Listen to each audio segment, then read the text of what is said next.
नमस्कार दोस्तों, GC learning point में एक बार फिर से आपका स्वागत है। दोस्तों, जेसीईआरटी के तरफ से झारखंड बोर्ड परीक्षा 2023 का मॉडल पेपर जारी कर दिया गया है।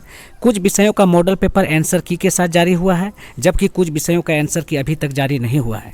जिन विषयों का आंसर की जारी नहीं हुआ है, आपको चिंता करने की ज़रूरत नहीं है। हम एक एक कर पूरी व्याख्या के साथ मॉडल पेपर को सॉल्व करवाने का प्रयास करेंगे।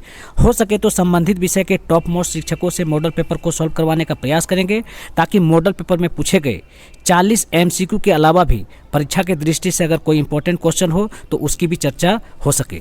तो दोस्तों, आपसे रिक्वेस्ट है कि अगर आप अभी तक हमारे चैनल को सब्सक्राइब नहीं किए हैं तो प्लीज़ जल्दी से सब्सक्राइब कर दीजिए और बेल आइकन को भी प्रेस कर दीजिए, ताकि आने वाला हर वीडियो का नोटिफिकेशन आप तक पहुंच सके। तो चलिए देर ना करते हुए टॉपिक को शुरू करते हैं और आज हम 12th क्लास के इतिहास विषय के मॉडल पेपर को एक नए अंदाज में सॉल्व कराने का प्रयास करते हैं। आज हमारे बीच इतिहास के बहुत ही जानकार और अनुभवी शिक्षक श्री राजू झा उपस्थित हैं। आज इतिहास के मॉडल पेपर के साथ साथ अन्य महत्वपूर्ण बिंदुओं पर भी चर्चा करेंगे, जो परीक्षा की दृष्टि से काफ़ी इंपॉर्टेंट होगा। तो आप अंत तक हमारे साथ बने रहिए, आपको काफ़ी कुछ सीखने को मिलेगा। सर, आपका हमारे चैनल में बहुत बहुत स्वागत है। प्लीज़ राजू झा। धन्यवाद सर, इस अवसर को उपलब्ध करवाने के लिए। मैं राजू झा काफ़ी समय तक इतिहास के पठन और पाठन से जुड़ा रहा हूँ। सिविल सेवा की तैयारी के क्रम में काफ़ी वर्ष दिल्ली रहा और वहाँ कई इंस्टीट्यूट में पढ़ाया भी इतिहास को। और इतिहास विषय से मेरा एक अलग तरीके का एक लगाव है कि बहुत से लोग इसको बोझिल कहते हैं कि बहुत लंबा विषय है। ऐसा नहीं है। इतिहास को यदि तरीके से और टेक्निक से पढ़ा जाए तो ये आपको पूरे अंक भी दिलाता है। आज मेरा प्रयास रहेगा इतिहास विषय के मॉडल प्रश्न पत्रों के अलावा जो अन्य महत्वपूर्ण विकल्प हैं दिए हुए, उनकी भी व्याख्या करना, ताकि उनसे संबंधित कोई प्रश्न आए तो आप लोग बहुत आराम तरीके से उसको सॉल्व कर सकें। Thank you sir. तो दोस्तों, आप यहाँ पर देख सकते हैं कि जेसीईआरटी के तरफ से यह मॉडल पेपर जारी किया गया है, जिसके लिए समय 1.5 घंटा निर्धारित है और पूर्णांक 40 रखा गया है। इसके संदर्भ में जो है कुछ सामान्य निर्देश भी दिया गया है, उसको भी आप यहाँ पर पढ़ सकते हैं। हम इस पर समय बर्बाद नहीं करना चाहते हैं और सीधे हम क्वेश्चन को सॉल्व करवाने का प्रयास करते हैं। तो सबसे पहले जो हमारा क्वेश्चन है, क्वेश्चन नंबर 1, उसको देखते हैं इसमें क्या कहा गया है। तो 1922 में मोहनजोदड़ो की खोज किसने की? तो इसके लिए 4 ऑप्शन दिया गया है: राखालदास बनर्जी, रंगनाथ राव, दयाराम साहनी, माधव वत्स। तो सर, आपसे चाहेंगे कि एक एक टॉपिक को आप समझा दें आंसर के साथ। इस पर भी थोड़ा सा चर्चा हो जाना चाहिए, ताकि इससे संदर्भ में भी अगर कोई क्वेश्चन पूछा जाए तो वो भी विद्यार्थी आसानी से जवाब दे सके। बिल्कुल सर, एक अच्छी पहल है कि हम सभी विकल्पों को भी हम अगर विस्तार पूर्वक हम पढ़ें अगर, तो उससे भी प्रश्न बनने की संभावना रहती है और हमें वहाँ परीक्षा हॉल में हमें लिखने में आसानी होती है। तो पहला सवाल जो आपने पूछा है, मोहनजोदड़ो की खोज किसने की, तो इसका सही उत्तर राखालदास बनर्जी। राखालदास बनर्जी ने 1922 में इस स्थल की खोज की। हड़प्पा सभ्यता का एक महत्वपूर्ण स्थल है। मोहनजोदड़ो का शाब्दिक अर्थ सिंधी भाषा में मृतकों का टीला होता है। अन्य विकल्पों में अगर मैं देखूं तो रंगनाथ राव भारत में जो हड़प्पा स्थल था लोथल, उससे जुड़े रहे, उसकी खुदाई से। दयाराम साहनी भारतीय पुरातत्व विभाग के महानिदेशक थे 1921 में। इन्होंने हड़प्पा स्थल की खोज की, पहला स्थल की खोज इन्होंने की थी। डी ऑप्शन माधव वत्स। तो माधव वत्स दयाराम साहनी के असिस्टेंट के तौर पर हड़प्पा की सभ्यता में जुड़े रहे और मोहनजोदड़ो की खोज 1922 में हुई। एक तथ्य और ध्यान रखें आप लोग, एक फार्मूला मैंने बनाया है HRMS। हड़प्पा स्थल रावी नदी के किनारे और मोहनजोदड़ो स्थल जो है वो सिंधु नदी के किनारे है। तो ये आप लोग ध्यान रखें, कई बार पूछा जाता है। और जिस समय खुदाई हो रही थी उस समय महानिदेशक भारतीय पुरातत्व विभाग के जॉन मार्शल थे। तो ये इससे संबंधित आपके फैक्ट मैंने बता दिए आपको। Thank you sir. अब हम क्वेश्चन नंबर 2 की ओर बढ़ते हैं। इंडिका की रचना किसने की? इंडिका की रचना यूनानी राजदूत मेगास्थनीज ने की। मेगास्थनीज चंद्रगुप्त मौर्य के दरबार में आया था और इसने भारतीय सामाजिक स्थिति जो भारत में थी, दासों की स्थिति थी, दरबार की स्थिति थी, उसके बारे में बड़ा विस्तार पूर्वक लिखा। चूँकि इंडिका अपने मूल रूप में उपलब्ध नहीं है, तो इंडिका के जो संदर्भित विषय हैं कुछ कुछ, वो उनको अन्य लेखकों ने, स्ट्रेबो ने, एरियन ने, इन लोगों ने अपनी पुस्तकों में इसका उल्लेख किया है। तो इंडिका की जो रचना है मेगास्थनीज ने की थी। अन्य विकल्पों में देखें तो कौटिल्य भी एक विकल्प है ऊपर। तो कौटिल्य का ही नाम चाणक्य कहें या विष्णुगुप्त कहें, ये चंद्रगुप्त मौर्य के सलाहकार थे और नंद वंश को हराकर मौर्य साम्राज्य की स्थापना करने में इनकी एक बड़ी भूमिका थी। इन्होंने अर्थशास्त्र नामक एक बहुत बड़ा ग्रंथ लिखा है, बहुत बड़ा भी है और बहुत सारगर्भित भी है मौर्य साम्राज्य को जानने के लिए। उसके साहित्यिक स्रोत में इसका उल्लेख होता है। शासन प्रबंध के बारे में अर्थशास्त्र को जरूर पढ़ा जाता है। एक अन्य विकल्प में अल-बरूनी भी है। तो जानते हैं अल-बरूनी महमूद गजनबी के साथ भारत आए थे। इन्होंने एक बड़ी महत्वपूर्ण पुस्तक किताबुल हिंद लिखी और उस पुस्तक से हमें भारतीय सामाजिक व्यवस्था, जातीय व्यवस्था, संस्कृति, धर्म, इसके बारे में हमें पता चलता है। और अल-बरूनी ने संस्कृत ग्रंथों के अध्ययन के लिए संस्कृत भाषा को भी सीखा। एक अन्य विकल्प इत्सिंग है। तो 7वीं शताब्दी में इत्सिंग भारत आए थे कि एक ये चीनी बौद्ध यात्री थे। इन्होंने कुछ वर्षों तक नालंदा में पढ़ाई भी की थी। Thank you sir. अब हम अगले क्वेश्चन की ओर बढ़ते हैं। पुराणों की संख्या कितनी है? पुराणों की संख्या 18 है। पुराण का शाब्दिक अर्थ होता है पुराना आख्यान या पुरानी कथा। सबसे पहला पुराण ब्रह्म पुराण है और अन्य पुराणों में भागवत पुराण, मार्कंडेय पुराण, विष्णु पुराण, वायु पुराण, मत्स्य पुराण, इस तरीके से हैं। तो पुराण से हमें बहुत सारी चीज़ें, एक कहानी, कथा, धार्मिक आख्यान के बारे में पता चलता है। Thank you sir. अब क्वेश्चन नंबर 4 को देखते हैं। सुलह-ए-कुल की नीति का प्रतिपादन भारत में किसने किया? मुगल बादशाह अकबर ने सुलह कुल की नीति का प्रतिपादन किया। यानी इसका अगर हम अर्थ समझें तो विभिन्न प्रकार के जो धर्म थे, अलग अलग प्रकार के जो धर्म थे हमारे यहाँ, उनके बीच शांति, समन्वय किस प्रकार से हो, उसके लिए एक पहल की थी अकबर ने। और 1581 में यह सुलह कुल की नीति का प्रतिपादन किया गया। इसके बाद ठीक एक वर्ष के बाद अकबर ने 1582 में दीन-ए-इलाही नामक एक नया धर्म भी चलाया था, जिसके सदस्य मात्र 18 थे और एकमात्र हिंदू सदस्य बीरबल था जिसने उस धर्म को अपनाया था। अन्य विकल्पों की ओर देखें तो हुमायूं भारत में मुगल बादशाहों की कड़ी में दूसरा शासक था। बाबर के बाद हुमायूं बैठा। यानी बाबर जो था सर वो मतलब मुगल वंश का संस्थापक था। हाँ, मुगल वंश का संस्थापक था बाबर। और बाबर ने पानीपत के प्रथम युद्ध में 1526 में दिल्ली सल्तनत के सुल्तान इब्राहिम लोदी को हराकर भारत में मुगल वंश की नींव रखी। तो बाबर 1526 में बैठा और 1530 में बाबर की मृत्यु हो गई। अन्य विकल्पों में देखें तो जहांगीर है। जहांगीर अकबर का पुत्र, जिसको आप लोग सलीम के नाम से भी कई बार चर्चा होती है, सलीम के नाम से भी जानते हैं इसको। और जहांगीर के काल को चित्रकला का स्वर्णकाल कहते हैं। जहांगीर ने भी काफ़ी सारा काम किया, लेकिन चित्रकला के क्षेत्र में उसका काम उल्लेखनीय है। एक ऑप्शन है औरंगजेब। औरंगजेब शाहजहाँ का पुत्र था और औरंगजेब एक कट्टर शासक के रूप में उसकी छवि को प्रस्तुत किया गया। और कई जगह हम देखते हैं जजिया कर को भी इसने दोबारा से हिंदुओं पर लगा दिया। और शिवाजी से लेकर संघर्ष को इसका काफ़ी नाम रहा, चर्चा में रहा ये। और दक्षिण भारत में 1707 में इसकी मृत्यु हो जाती है। Thank you sir. अब क्वेश्चन नंबर 5 की ओर बढ़ते हैं। इब्न बतूता ने अपनी यात्रा का विवरण किस भाषा में लिखा था? इब्न बतूता ने यात्रा विवरण अरबी भाषा में लिखा। इब्न बतूता अफ्रीकी महाद्वीप के मोरक्को देश का निवासी था। ये दिल्ली सल्तनत के सुल्तान मोहम्मद बिन तुगलक के दरबार में आया और यहाँ काफ़ी वर्षों तक रहा। दिल्ली में इसको काजी के पद पर नियुक्त किया गया था। जब ये यहाँ से जाने लगा अपने देश, तो जो यात्रा वृत्तांत लिखा इसने अपने देश पहुँच के, जो इसके संग जो घटनाएं हुई, जो चीज़ इसने देखी, तो उन्हीं यात्रा वृत्तांत को एक पुस्तक का रूप दिया जिसका नाम रेहला है। ये एक अरबी भाषा की पुस्तक है। एक ऑप्शन में फ़ारसी देख रहा हूँ, तो फ़ारसी मुग़ल काल में आधिकारिक भाषा थी फ़ारसी।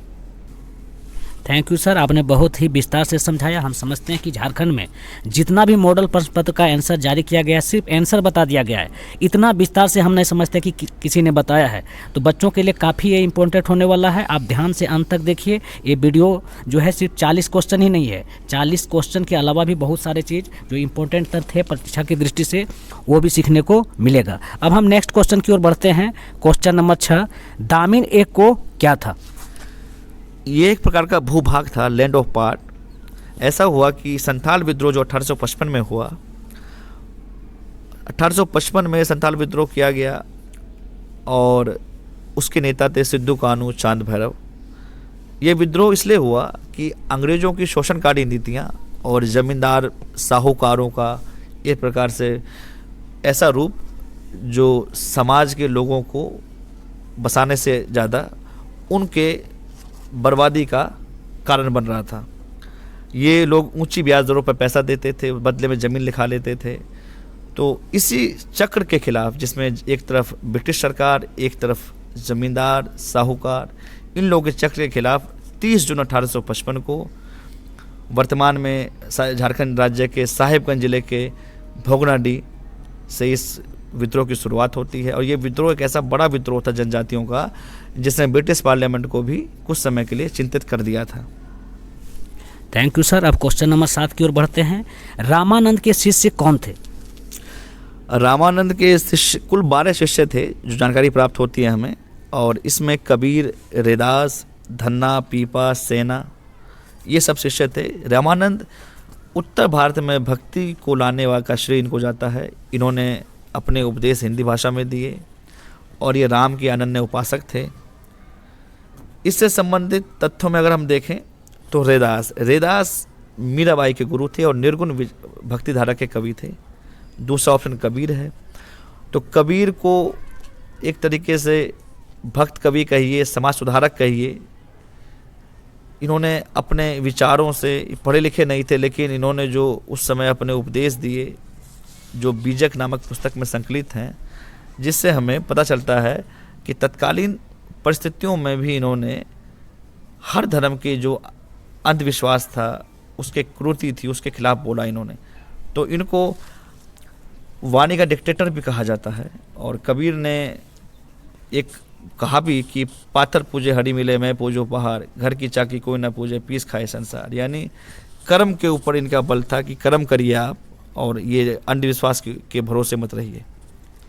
आपने कहा था तो कबीर का जो है एक दुआ मुझे भी याद आ गया कि पोथी पढ़ी पढ़ी जग मुआ, पंडित भया न कोई, ढाई आखर प्रेम का पढ़े सो पंडित होए। तो आज के परिप्रेक्ष्य में ये दुआ का जो है काफ़ी महत्व देखने को मिल रहा है। तो चलिए अब हम आगे बढ़ते हैं क्वेश्चन नंबर 8 की ओर। तो क्वेश्चन नंबर 8 है हमारा, 1939 में फॉरवर्ड ब्लॉक की स्थापना किसने की? 1939 में 1 मई 1939 को फॉरवर्ड ब्लॉक की स्थापना नेताजी सुभाष चंद्र बोस ने की। नेताजी सुभाष चंद्र बोस आज़ादी के वो वीर नायक हैं जिन्होंने भारत से बाहर रहकर आज़ाद हिंद फौज की स्थापना करके भारत को आज़ाद कराने में अपनी भूमिका का निर्वहन किया। नेताजी सुभाष चंद्र बोस ने मात्र 20 वर्ष की अवस्था में ICS की परीक्षा को पास करके नौकरी से त्याग पत्र देकर कांग्रेस में शामिल हो गए। विभिन्न पदों पर रहे, 2 बार कांग्रेस के अध्यक्ष भी रहे सुभाष चंद्र बोस। इन्होंने एक नारा दिया, तुम मुझे खून दो मैं तुम्हें आज़ादी दूंगा। और एक नारा दिया इन्होंने, दिल्ली चलो का नारा। जब ये आज़ाद हिंद फौज के कमांडर बने तो इन्होंने कहा कि अब हम दिल्ली जाकर ब्रिटिश सेना को, वहाँ सरकार को वहाँ से हटाएंगे और हम भारतीयों को शासन स्थापित करेंगे। तो 2 नारे याद रखिए, दिल्ली चलो का नारा और तुम मुझे खून दो मैं तुम्हें आज़ादी दूंगा। अन्य विकल्पों में देखें तो जिन्ना है, मोहम्मद अली जिन्ना, मुस्लिम लीग के बड़े नेता, शुरुआत में कांग्रेस में थे, कुछ मतभेदों के कारण ही मुस्लिम अलग हो गए। और पाकिस्तान को बनाने की जो भूमिका थी उसमें इनका बड़ा योगदान रहा, इसलिए इनको कायदे आजम भी कहा जाता है। और nation of father Pakistan, Pakistan के राष्ट्रपिता के रूप में भी इनको निरूपित किया जाता है। यानी कि जो महत्व सर महात्मा गांधी का भारत में है, वही महत्व जो है जिन्ना का पाकिस्तान में है। हाँ बिल्कुल, जिन्ना की फ़ोटो आपको पाकिस्तान के जो भी कार्यालय हैं, सरकारी कार्यालय हैं या और भी संस्थान हैं, सब जगह आपको मिलेंगे। जिस प्रकार से महात्मा गांधी की प्रतिमा हमें हर जगह मिलती है, तो इनका बड़ा रहा है, जो चूँकि पाकिस्तान को बनाने में इनकी एक बड़ी भूमिका रही। और अनेक विकल्प हैं इसका। सी राजगोपालचारी कांग्रेस के बड़े नेता थे। इनकी एक पुत्री से गांधी जी के एक बेटे का विवाह भी हुआ था। और आगे चलकर कांग्रेस छोड़कर ये आज़ादी के बाद एक स्वतंत्र पार्टी की स्थापना करते हैं। दक्षिण भारत से आते थे ये। एक ऑप्शन मानवेंद्र नाथ राय, एम.एन. राय, ये वामपंथी नेता थे। इन्होंने एक रेडिकल डेमोक्रेटिक पार्टी की स्थापना की थी। Thank you sir. एक ऑप्शन और हम लोग चर्चा कर लेना चाहेंगे क्योंकि सुभाष चंद्र बोस के साथ उसका नाम हमेशा जुड़ता है, रास बिहारी बोस का। रास बिहारी बोस भारतीय क्रांतिकारी जो एक पूरी फहरिस्त थी एक, उसके एक शानदार और एक कर्मठ युवा कार्यकर्ता थे। इन्होंने 1912 में हार्डिंग के ऊपर बम फेंका था, उसमें इनके ऊपर मुकदमा दर्ज हुआ और ये बाहर चले गए। जापान में रहकर इन्होंने अपनी क्रांतिकारी गतिविधियों को संचालित किया और आगे चलकर नेताजी सुभाष चंद्र बोस ने जब आज़ादी हिंद फौज बनाई तो उसमें इनका योगदान रहा, उसके गठन में। Thank you sir. अब हम क्वेश्चन नंबर 9 की ओर बढ़ते हैं। जालियांवाला बाग हत्याकांड कब हुआ? जलियांवाला बाग हत्याकांड 13 अप्रैल 1919 को हुआ। जलियांवाला बाग पंजाब के अमृतसर शहर में है और ये जलियांवाला बाग हत्याकांड इसलिए हुआ कि रोलेट एक्ट के विरोध में जगह जगह प्रदर्शन किए जा रहे थे। उसी समय जलियांवाला बाग में भी एक सभा का आयोजन किया गया, जिस सभा को सैफुद्दीन किचलू संबोधित करने वाले थे। लेकिन उससे पहले ही वहाँ पंजाब के तत्कालीन पुलिस अधिकारी डायर ने पहुंचकर निहत्थे लोगों को घेर कर गोलियां चलाई, जिससे 1000 से अधिक लोगों की मृत्यु हुई। तो जनरल डायर की इस कायराना हरकत के ऊपर सवाल जवाब भी, कमेटी भी बनाई गई, लेकिन उस समय कुछ नहीं हुआ। लेकिन इसी का बदला 1940 में लंदन जाकर उधम सिंह नाम का युवा गोली मारकर लेता है। अन्य विकल्पों में देखें तो 1915 है। गांधी जी 9 जनवरी 1915 को दक्षिण अफ्रीका से भारत आए थे, इसलिए प्रतिवर्ष भारत सरकार प्रवासी दिवस मनाती है। 1920 एक अन्य विकल्प है। 1 अगस्त 1920 को गांधी जी ने असहयोग आंदोलन शुरू किया था। Thank you sir. अब हम क्वेश्चन नंबर 10 की ओर बढ़ते हैं, काफ़ी इंपॉर्टेंट और ये झारखंड के परिप्रेक्ष्य में है। संथाल विद्रोह का नेता था? संथाल विद्रोह के नेता सिद्धू कानू चांद भैरव 4 भाई थे, लेकिन मुख्यतः हम सिद्धू कानू के रूप में ज़्यादा पढ़ते हैं। 30 जून 1855 को संथाल विद्रोह की शुरुआत हुई थी, इसलिए 30 जून को हूल दिवस भी मनाया जाता है। सवाल कई बार पूछा है हूल दिवस कब मनाया जाता है, तो 30 जून। इस विद्रोह की शुरुआत साहिबगंज जिले के भोगनाडीह से हुई थी और इसके बाद जब ये विद्रोह का दमन कर दिया गया तो इस विद्रोह के दमन के बाद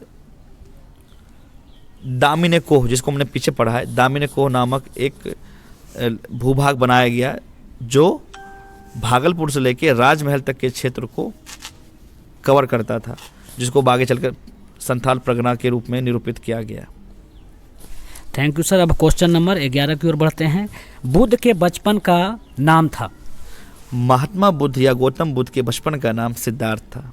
सिद्धार्थ का जन्म कपिलवस्तु के राजा शोधोदन के यहाँ पे हुआ था। इनकी माँ का नाम महामाया था और सिद्धार्थ बचपन से ही इनके बारे में भविष्यवाणी की थी एक ज्योतिषी ने कि ये या तो एक बहुत बड़ा एक राजा बनेगा, एक वैरागी बनेगा जो है। तो इन्होंने आगे चलकर अपना गृह त्याग कर दिया और बौद्ध धर्म, चूँकि इनको जब इनको ज्ञान प्राप्ति हुआ तो बौद्ध कहलाए और उसके बाद इन्होंने बौद्ध धर्म के क्षेत्र में बहुत उल्लेखनीय कार्य किए और आज बौद्ध धर्म भारत से निकलकर विश्व के प्रत्येक कोने में, जो हमारे दक्षिण पूर्व एशियाई देश हैं, वहाँ चाहे चीन हो, जापान हो, श्रीलंका हो, वियतनाम हो, वहाँ पर बौद्ध धर्म आज जो है अपने विशाल रूप में फैला हुआ है। अन्य विकल्पों में देखें तो अशोक है। अशोक मौर्य साम्राज्य के तीसरे शासक थे, जो कि एक बड़े दयालु शासक रहे हैं, पहले तो नहीं, बाद में जब बौद्ध धर्म को इन्होंने अपना लिया। कलिंग युद्ध भी इन्हीं के समय में हुआ। एक नाथ मुनि है, तो नाथ मुनि बौद्ध धर्म की जो वज्रयान शाखा थी उससे जुड़े रहे।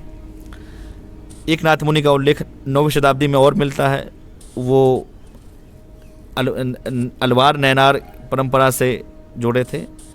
और शैव। शिव जो भगवान शंकर की पूजा करते हैं उनको शैव बोलते हैं, और जो भगवान विष्णु की पूजा करते हैं उनके अनुयायियों को वैष्णव बोलते हैं। Thank you sir. अब हम क्वेश्चन नंबर 12 की ओर बढ़ते हैं। बंगाल का विभाजन कब हुआ? बंगाल का विभाजन लॉर्ड कर्जन ने 16 अक्टूबर 1905 को किया। इसकी योजना काफ़ी पहले बन चुकी थी, और उसका ये मानना था कर्जन का कि बंगाल में राष्ट्रवाद की धारा ज़्यादा तीव्र है, तो इसको कम करने के लिए इसको हिंदू मुस्लिम के रूप में इसको बांटा जाए।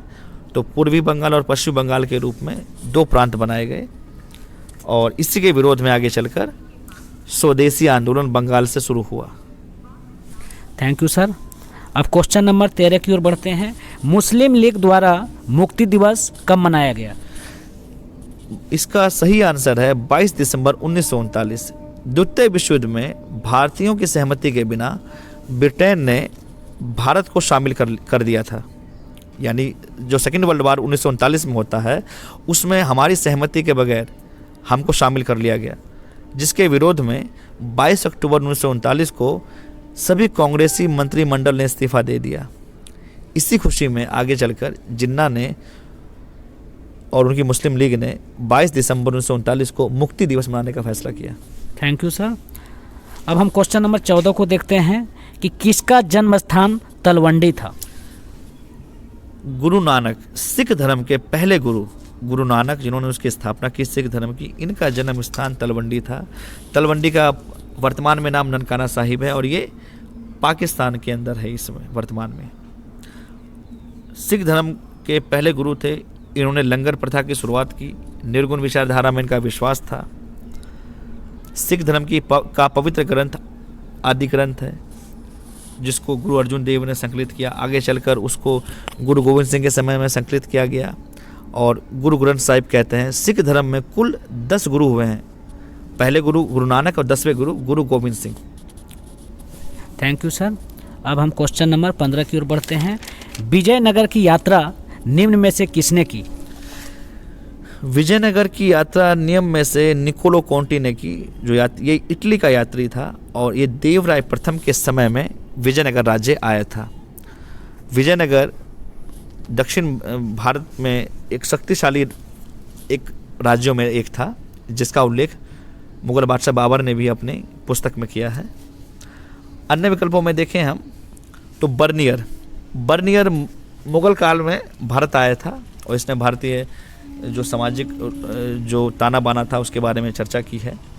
इब्न बतूता को हम लोग जान चुके हैं कि इब्न बतूता मोहम्मद बिन तुगलक के समय में भारत आया था। तो ये है। और एक तथ्य और इससे संबंधित ध्यान रखें बच्चे कि डोमिगो पायस और बारबोसा ये पुर्तगाली यात्री थे। ये विजयनगर के राजा कृष्णदेवराय के शासनकाल में भारत आए थे, उनके दरबार में आए थे, और कृष्णदेवराय तुलुव वंश के राजा थे। Thank you sir. अब हम क्वेश्चन नंबर 16 को देखते हैं। असहयोग आंदोलन की शुरुआत किसने की? असहयोग आंदोलन की शुरुआत महात्मा गांधी ने 1 अगस्त 1920 को की। गांधी जी का ये मानना था कि अगर हम सभी भारतीय अंग्रेज़ों से असहयोग करना शुरू कर दें, अब तक तो हम सहयोग कर रहे हैं इसलिए अंग्रेज यहाँ पर हैं, तो हम अब असहयोग करेंगे। इसलिए गांधी जी ने आह्वान किया कि हम असहयोग आंदोलन को शुरुआत करेंगे, और हम लोगों ने 2 प्रकार के कार्यक्रम अपनाए गांधी जी ने, रचनात्मक और नकारात्मक, जिसमें स्कूल कॉलेजों का बहिष्कार किया गया, विदेशी कपड़ों का बहिष्कार किया गया, जो लोग नौकरी कर रहे थे उन्होंने नौकरियों का बहिष्कार किया, और राष्ट्रीय पंचायत, राष्ट्रीय स्कूलों की स्थापना की गई। तो लेकिन आगे चलकर असहयोग आंदोलन को 1922 में गांधी जी ने समाप्त कर दिया। चोरी चौरा कांड एक हुआ था 5 फरवरी 1922 को, जिस वजह से 12 फरवरी 1922 को गांधी जी ने इस आंदोलन को वापस ले लिया। चोरी चौरा कांड याद रखें आप लोग, ये उत्तर प्रदेश के गोरखपुर ज़िले के पास है। 5 फरवरी 1922 को कुछ भीड़ ने वहाँ पर पुलिस थाने को आग लगा दी थी, जिसमें 20 से अधिक पुलिसकर्मी मारे गए थे। और गांधी जी का ये मानना था कि जिस आंदोलन में हिंसा हो जाएगी फिर वो आंदोलन जो है अपने रास्ते से भटक जाएगा, इसलिए गांधी जी ने उस आंदोलन को वापस ले लिया। थैंक यू सर, आपने काफ़ी विस्तार से बताया। हम समझते हैं कि एमसीक्यू के अलावा भी बच्चों को काफ़ी मदद मिल रहा है, काफ़ी कुछ सीखने को मिल रहा है और काफ़ी इंपॉर्टेंट क्वेश्चन की चर्चा हो रही है परीक्षा की दृष्टि से। चलिए हम आगे बढ़ते हैं क्वेश्चन नंबर 17 की ओर। महाभारत का युद्ध कितने दिनों तक चला? महाभारत का युद्ध 18 दिनों तक चला। और ये युद्ध कहाँ पे हुआ था ये भी आप जानिए। तो कुरुक्षेत्र में युद्ध हुआ था। कुरुक्षेत्र वर्तमान में हरियाणा राज्य में है और यहाँ ये युद्ध हुआ था। इसमें कौरव और पांडव आपस में इनका युद्ध हुआ, जिसमें कि अंतिम रूप से पांडव विजयी हुए।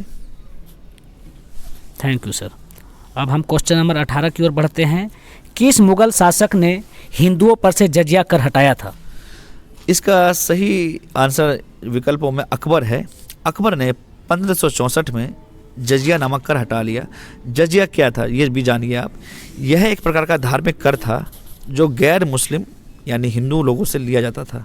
एक तथ्य और इससे संबंधित बता दें आपको कि अकबर ने 1562 में दास प्रथा से प्रतिबंध हटा लिया, यानी दास प्रथा समाप्त कर दिया। और 1563 में जो आपका तीर्थ यात्रा कर, जो हिंदू लोग तीर्थ यात्रा पे जाते थे उन्हें टैक्स देना होता था, कर देना होता था।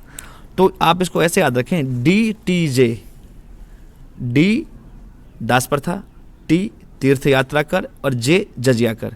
तो DTJ, तो इसमें 1562, 1563 और 1564, तो ऐसे भी इसको याद कर सकते हैं सीक्वेंस बना के आप, DTJ, तो याद रहेगा आप। थैंक यू सर, आपने ट्रिक भी बताया, बच्चों को याद करने में सहूलियत होगा। अब हम क्वेश्चन नंबर 19 की ओर बढ़ते हैं। बीजक में किसका उपदेश संग्रहित है? बीजक में निर्गुण विचारधारा के भक्त कवि राम के उपासक कबीर के रचनाओं का संग्रह है बीजक। इसके 3 मुख्य भाग हैं, सखी, सबद, रमैनी। ठीक है सर, बहुत अच्छा। साखी, सबद, रमैनी, ये बीजक के भाग है। बहुत इंपॉर्टेंट क्वेश्चन है परीक्षा की दृष्टि से। अब हम अगला क्वेश्चन की ओर बढ़ते हैं। बुलंद दरवाज़ा कहाँ है?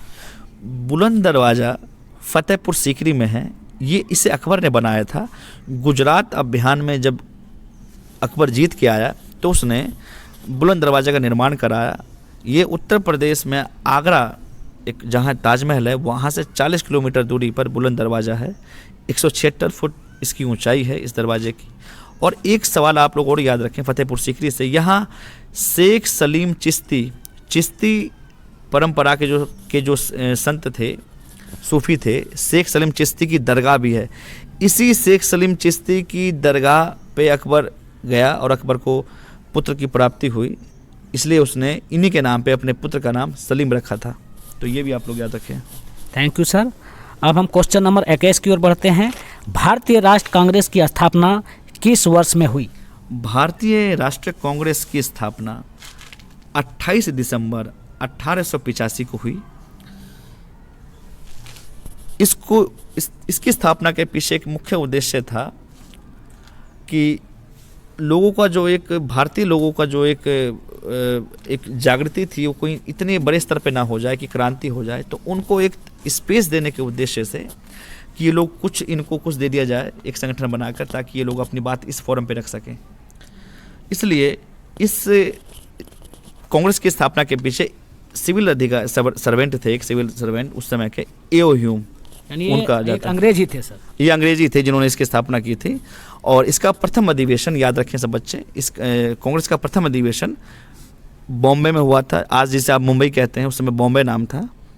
और इसके प्रथम अध्यक्ष वोमेश चंद्र बनर्जी थे, WC बनर्जी इसके प्रथम अध्यक्ष। तो ये याद रखें आप लोग।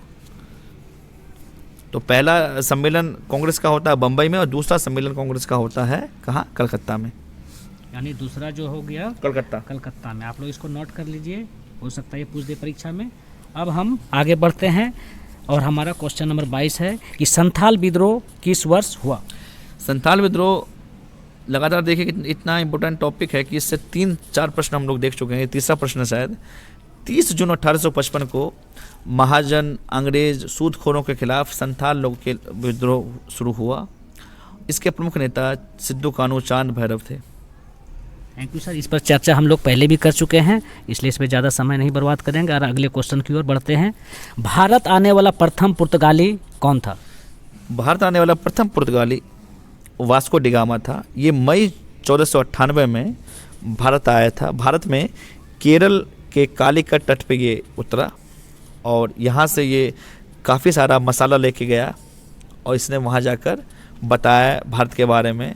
यानी यूरोप वासियों के लिए भारत के रास्ते को उसने खोल दिया। उससे पहले यूरोप के कोई लोग नहीं आते थे यहाँ, तो यूरोपियों के लिए भारत के रास्ते को, समुद्री रास्ते को खोलने का श्रेय वास्को डी गामा को जाता है। ये मई 1498 में भारत ये आए थे, यानी 1498 में। Thank you sir. एक और इसमें ऑप्शन दिया गया सर, कोलंबस, इस पर भी थोड़ा चर्चा हो जाए। कोलंबस ने अमेरिका की खोज की थी। क्रिस्टोफर कोलंबस इटली का यात्री था। ये भारत को खोजने के लिए निकला था, लेकिन भारत को खोज नहीं सका और रास्ता भटक के ये इसने अमेरिका की खोज करी। Thank you sir. अब हम क्वेश्चन नंबर 24 की ओर बढ़ते हैं। हड़प्पा किस युग की सभ्यता है? हड़प्पा कांस्य युग की सभ्यता है। इस सभ्यता के लोग तांबे और टीन को मिलाकर कांस्य धातु बनाते थे, इसलिए इसको कांस्य युग की सभ्यता कहा गया है। लोह युग, जिस युग में लोह की प्रधानता रही। ताम्र युग, जिस युग में तांबे की प्रधानता रही। हमें उत्तर वैदिक काल में लोहे के बारे में पता चलता है, तो लोहे की खोज उत्तर वैदिक काल में हुई थी। Thank you sir. अब हम क्वेश्चन नंबर 25 की ओर बढ़ते हैं। मुस्लिम लीग की स्थापना किस वर्ष हुई? मुस्लिम लीग की स्थापना 30 दिसंबर 1906 में ढाका के नवाब सलीमुल्लाह खां के द्वारा की गई थी और इसके प्रथम अध्यक्ष आगा खां थे। और मुस्लिम लीग ने मुस्लिम विचारधारा को आगे बढ़ाने का काम किया और आगे चलकर आप देखते हैं कि मुस्लिम लीग से मोहम्मद अली जिन्ना, मोहम्मद इकबाल बड़े नाम जुड़ते हैं। Thank you sir. Next question 26 है हमारा। पाकिस्तान शब्द किसने दिया? बड़ा अच्छा सवाल है। पाकिस्तान शब्द की जो उत्पत्ति हुई है, कह सकते हैं इस शब्द को सबसे पहले दिया चौधरी रहमत अली ने। ये उस समय कैम्ब्रिज में पढ़ाई कर रहे थे, तो इन्होंने एक कॉन्सेप्ट दिया पाकिस्तान, जिसमें कश्मीर, पंजाब, सिंध, बलूचिस्तान को मिलाकर पाकिस्तान शब्द बनाया गया, जिसे आगे चलकर पाकिस्तान बना। Thank you sir. अब हम क्वेश्चन नंबर 27 को देखते हैं। भारत का प्रथम मुगल शासक कौन था? भारत के प्रथम मुगल शासक जहीरुद्दीन मोहम्मद बाबर थे। बाबर ने पानीपत के प्रथम युद्ध में इब्राहिम लोदी को हराकर मुगल वंश की स्थापना की। बाबर की मृत्यु 1530 में हुई। बाबर ने तुर्की भाषा में तुजुक-ए बाबरी, जो उसका जीवन वृत्तांत है, बायोग्राफी है, उसको लिखा और पहले इसको दफनाया गया आगरा में, लेकिन इसके इच्छा के अनुसार इसको बाद में काबुल में दफनाया गया। तो बाबर की जो कब्र है वो काबुल में है। Thank you sir. अब हम क्वेश्चन नंबर 28 की ओर बढ़ते हैं। गुप्त राजवंश के किस शासक को भारत का नेपोलियन कहा जाता है? गुप्त राजवंश के सबसे प्रतापी शासक समुद्रगुप्त को भारत का नेपोलियन कहा जाता है। ब्रिटिश इतिहासकार विंसेंट आर्थर स्मिथ ने इनको भारत का नेपोलियन कहा है और इन्होंने उत्तर और दक्षिण भारत में इनकी जीत का जो आधार था उसको देखते हुए, क्योंकि फ्रांस के राजा नेपोलियन ने भी पूरे यूरोप को एक तरीके से जीतने का प्रयास किया था और काफ़ी तक सफल भी रहे, तो उसी नेपोलियन के जो विजय अभियान था उससे प्रेरित होकर ही समुद्रगुप्त को इन्होंने भारत का नेपोलियन कहा है। Thank you sir. अब हम क्वेश्चन नंबर 29 को देखते हैं। अमुक्त माल्यद नामक ग्रंथ के लेखक कौन थे?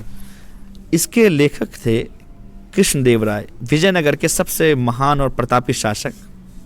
इन्होंने इसे तेलुगु भाषा में लिखा था और अमुक्त माल्यद का अर्थ होता है एक प्रकार की माला।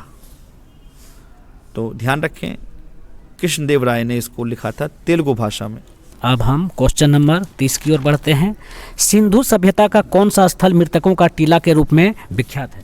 सिंधु सभ्यता का एक स्थल, महत्वपूर्ण स्थल मोहनजोदड़ो, जिसको सिंधी भाषा में मृतकों का टीला कहते हैं। इसकी खोज हमने बताया था 1922 में राखालदास बनर्जी ने की थी। यह सिंधु नदी के किनारे स्थित है। वर्तमान में यह पाकिस्तान के सिंध प्रांत में स्थित है। इसके अन्य विकल्पों पर अगर हम देखें तो एक विकल्प कालीबंगा हड़प्पा सभ्यता का एक महत्वपूर्ण स्थल है जो राजस्थान के गंगानगर जिले में आता है। यह घग्गर नदी के किनारे स्थित था। 1952-53 में इसकी खुदाई का काम अमलानंद घोष ने किया था। Thank you sir. अब हम क्वेश्चन नंबर 31 को देखते हैं। पियादस्सी किस शासक को कहा गया है? ये अशोक को कहा गया। अब अशोक को अभिलेखों में देवानाम पियदर्शी कहा गया, यानी देवों का प्यारा। तो ये उपाधि अशोक की थी। Thank you sir. अब हम क्वेश्चन नंबर 32 की ओर बढ़ते हैं। अर्थशास्त्र के लेखक कौन है? अर्थशास्त्र के लेखक कौटिल्य, जिन्हें विष्णुगुप्त और चाणक्य के नाम से भी जानते हैं। इन्होंने मौर्य साम्राज्य की स्थापना में सहयोग दिया और नंद वंश को हराकर इन्होंने मगध में मौर्य साम्राज्य की स्थापना की। मौर्य साम्राज्य के बारे में जानकारी का स्रोत है अर्थशास्त्र, साहित्यिक स्रोत। Thank you sir. अब हम क्वेश्चन नंबर 33 की ओर बढ़ते हैं। अकबरनामा के रचनाकार कौन थे? अकबरनामा के रचनाकार अकबर के नवरत्नों में शामिल अबुल फजल अकबर के नवरत्नों में शामिल थे। इन्होंने फारसी भाषा में इसे लिखा था। अकबरनामा का अर्थ हुआ अकबर की कहानी या अकबर की जीवनी। इस पुस्तक से हमें अकबर के शासनकाल की घटनाओं को समझने में सहायता मिलती है। अबुल फजल बहुत विद्वान और जानकार व्यक्ति और अकबर के बड़े नज़दीकी थे। किसी बात के चलते अकबर के पुत्र सलीम उर्फ जहांगीर ने इनकी हत्या करा दी थी। तो 1602 ईस्वी में अबू फजल की हत्या वीर सिंह बुंदेला ने कर दी थी, जिस वजह से अकबर काफ़ी समय तक अपने पुत्र जहांगीर से नाराज भी रहा था। Thank you sir. अब क्वेश्चन नंबर 34 की ओर बढ़ते हैं। दक्कन दंगा आयोग कब नियुक्त हुआ? महाराष्ट्र के सतारा और पुणे जिले में कपास की खेती करने वाले किसानों ने साहूकारों के अत्याचारों और शोषण के खिलाफ दक्कन में विद्रोह कर दिया। इसी की जांच के लिए दक्कन दंगा आयोग नियुक्त किया गया, जिसकी रिपोर्ट ब्रिटिश पार्लियामेंट में गई और उस रिपोर्ट के आधार पर 1879 में दक्कन कृषक राहत अधिनियम पारित किया गया।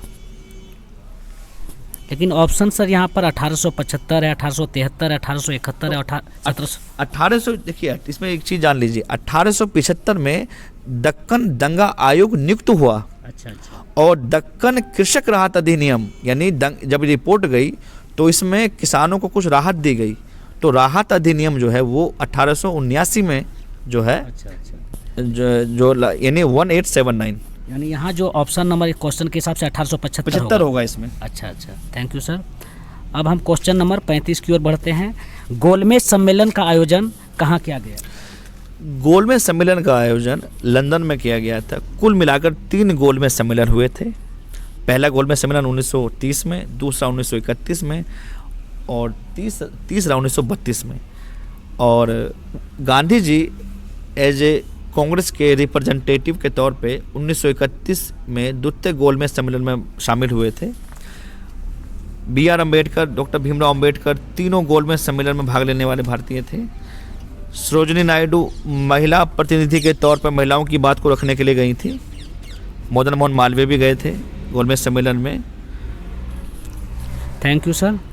अब हम क्वेश्चन नंबर 36 की ओर बढ़ते हैं।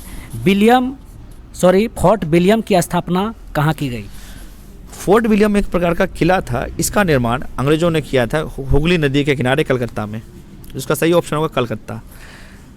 अंग्रेजों ने सुरक्षा प्राप्त करने के उद्देश्य से इस किले का निर्माण किया था और फोर्ट विलियम, इस किले का नाम फोर्ट विलियम रखा था उन्होंने ब्रिटिश सम्राट विलियम तृतीय के नाम पर। वर्तमान में यहाँ एक सैनिक छावनी है। इससे संबंधित और 2-3 तथ्य आप जान लें। फोर्ट सेंट जॉर्ज, इसका निर्माण 1639 में ईस्ट इंडिया कंपनी के अधिकारी फ्रांसिस डे ने मद्रास में कराया था। ये फोर्ट विलियम है, ये कलकत्ता में है, और फोर्ट सेंट जॉर्ज वो मद्रास में है। तो कई बार सवाल पूछ लेता है, तो ये आप लोग याद रखें। Thank you sir. अब क्वेश्चन नंबर 37 को देखते हैं। 16 महाजनपद में सबसे शक्तिशाली महाजनपद कौन सा था? 16 महाजनपदों में सबसे शक्तिशाली महाजनपद मगध जनपद था, साम्राज्य था। इस मगध साम्राज्य का वास्तविक संस्थापक बिंबिसार को माना गया है। ये हरेक वंश का राजा था और इसने गिरिव्रज नामक स्थान को राजधानी बनाया था। आगे चलकर उदयन ने गिरिव्रज से हटाकर पाटलिपुत्र को इसकी राजधानी बनाया। हमें 16 महाजनपदों के बारे में बौद्ध ग्रंथ अंग्युतर निकाय और जैन ग्रंथ भगवती सूत्र से पता चलता है। Thank you sir. अब क्वेश्चन नंबर 38 की ओर बढ़ते हैं। 1857 की क्रांति का आरंभ कब हुआ? 1857 की क्रांति का आरंभ 10 मई 1857 को मेरठ से हुआ। मेरठ छावनी के कुछ सिपाहियों ने विद्रोह करते हुए कुछ अधिकारियों को वहां मार दिया और पैदल मार्च करते हुए दिल्ली पहुंच गए और बहादुर शाह जफर, जो अंतिम मुगल बादशाह बहादुर शाह जफर को अपना नेता घोषित किया उन्होंने। और 57 की क्रांति का तात्कालिक कारण भी जान लीजिए आप लोग। गाय और सूअर की चर्बी युक्त कारतूसों के प्रयोग के कारण यह एक अफवाह फैली गई, जिस वजह से सबसे पहले मंगल पांडे ने बैरकपुर छावनी में जो है मना किया कि मैं इस कारतूस को मुंह से नहीं खोलूँगा, क्योंकि मुंह से काट कर ही उस कारतूस को लगाना होता था उस राइफल में। और उस विवाद बढ़ा तो उन्होंने गोली मार दी अपने अधिकारियों को। बाद में 8 अप्रैल 1857 को मंगल पांडे को फांसी दे दी गई। मंगल पांडे 34वीं रेजिमेंट बैरकपुर छावनी के सिपाही थे। यानी कि अंग्रेज़ों ने जो है हिंदू और मुस्लिम के धार्मिक क्षति पहुंचाने का प्रयास किया, इसी के एवज में जो है 1857 का विद्रोह हुआ। हाँ बिल्कुल। 1857 के विद्रोह को एक नया स्वरूप देने में, एक नया करने में एक बहुत बड़ा इनका हाथ रहा। और 57 की क्रांति का प्रतीक चिन्ह रोटी और कमल का फूल था।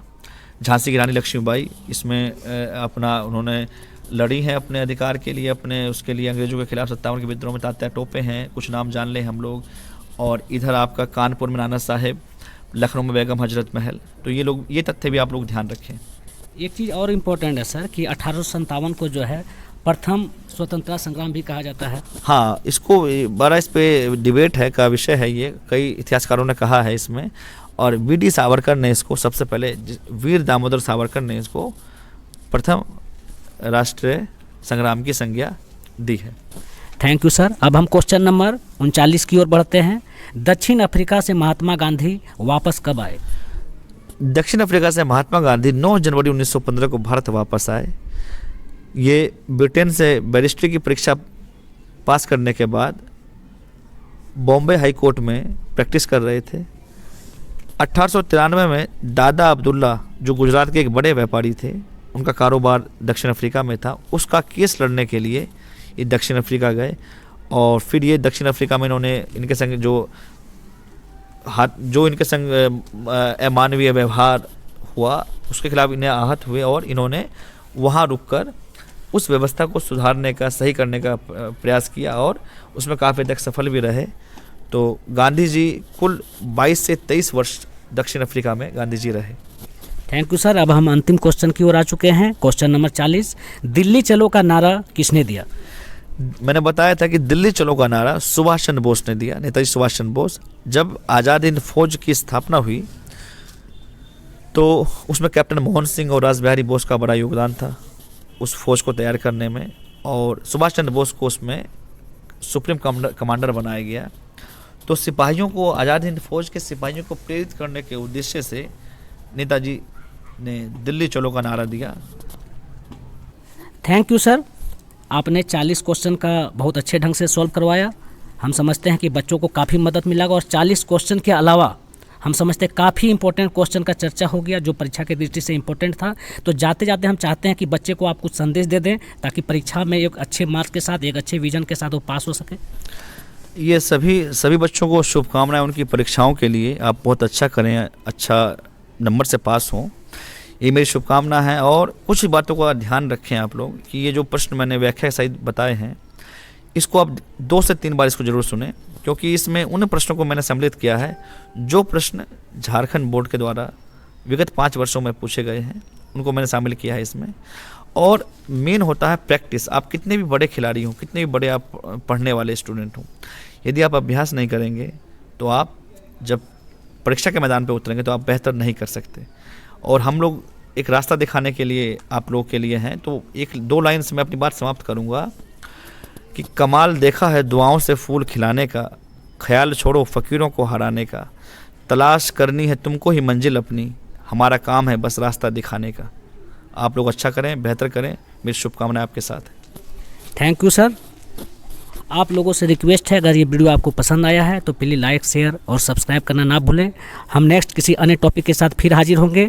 तब तक के लिए नमस्कार, जय हिंद।